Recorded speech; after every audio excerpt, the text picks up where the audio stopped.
Our team coverage continues of Calvin.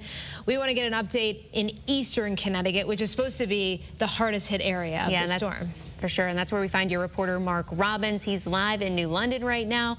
And Marc, the flakes seem pretty thick there. I can barely see you. Yeah, bingo. You are right. You are accurate when you say we're getting hard hit here in the southeastern part of the state. I'm here in New London at the corner of Coleman and Voskull, the intersection here. It's been a rather busy intersection.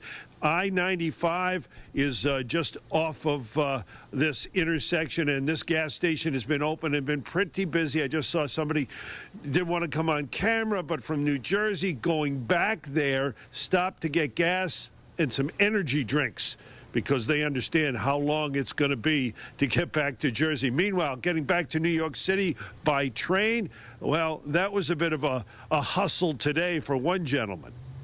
And you'll get back, hopefully, before any of the big stuff hits. So I got a couple friends in New York that I'm talking to right now. They're saying literally right now, within the last 20 minutes, it's starting to stick. It's been flurries all day that hasn't stuck. The text I've been getting from the city of New York is 9 p.m.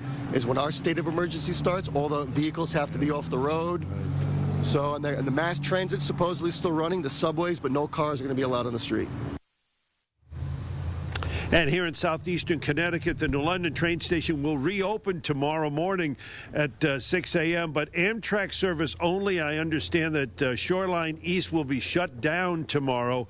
Amtrak will attempt to run a schedule tomorrow, so check with Amtrak if you have desires to travel by train. Reporting live in New London, Marc Robbins, Channel 3 Eyewitness News.